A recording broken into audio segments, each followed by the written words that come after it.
Alright, what's up guys, welcome back. There's some pretty interesting news that I saw yesterday on Forbes, and even though it's not that serious, I think it is a pretty big deal and I do want to talk about it just a little bit. So NBA 2K21 is supposed to cost $70 for the base game on the next gen consoles, but for whatever reason this is not including the Nintendo Switch. I would assume because the Nintendo Switch is more on par with the current generation consoles that we have now, the Xbox One and the PlayStation 5. That would be my guess, because apparently they've said that they've recreated NBA 2K21 from the ground up for the next gen consoles, and I would just assume that the Nintendo Switch is not included in that, even though it is considered technically a next generation console. And then they have a Mamba Forever version, which is $99, and I don't know how I feel about that, because I don't know, it kind of seems like they might be kind of profiting off of his death, Kobe Bryant's, but I don't know, because even if they didn't make this version, I'm pretty sure some people would be upset or something like that. But you know what, to be honest, it's not even about the version that they're making, it's just the fact that they've made a totally different version of the game, made it like $20 more than what the base game is going to cost, and then put Kobe Bryant's face on it. So I don't know, it just kind of seems wrong. Like, I think if you wanted to honor Kobe Bryant, I would put his face on all the versions of the game, not just the uber expensive one. That's why it kind of seems off to me, and I don't really like that. So anyways, back to the price of the games. But I think this has been a long time coming, because I think for several years there have been sort of like rumors that the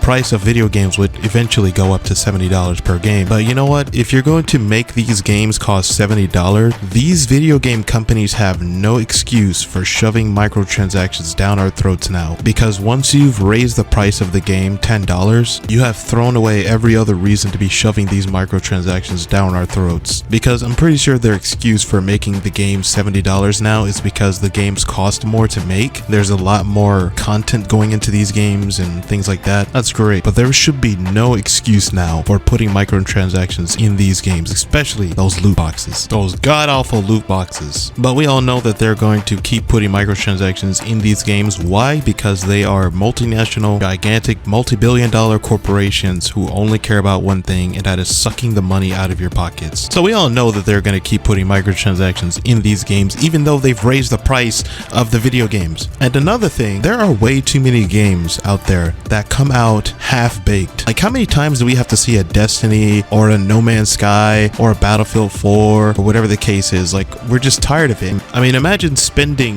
$70 on Assassin's Creed Unity or whatever new Assassin's Creed might be coming out that might be broken or whatever, and then there's microtransactions, and on top of that the game doesn't even work right. Like, there should be zero excuse now for the games coming out fully fleshed out and working. Like, there just should be a compromise, you know what I'm saying? Like, alright, if you're gonna make the game $70, that means every single game should come out fully fleshed out, no microtransactions, and the game should actually come with extra content. Free content, okay? Not $70, then $250 for microtransactions, okay? Plus another $100 for the ultimate edition of whatever game. Like, nobody wants to pay $70 just to get microtransactions to death. Plus, these new consoles are like going to be expensive, so nobody wants to spend, you know, $450 or whatever, and then go out and buy three $70 games only for half the game to be locked behind microtransactions. Let me give you my two perfect role models that every video game company should be trying to replicate after: The Witcher 2, and for multiplayer games, Rainbow Six Siege. The Witcher 3 is a massive game with an amazing story that almost never ends. Like, The Witcher 3 has so many side missions, so many story mode missions,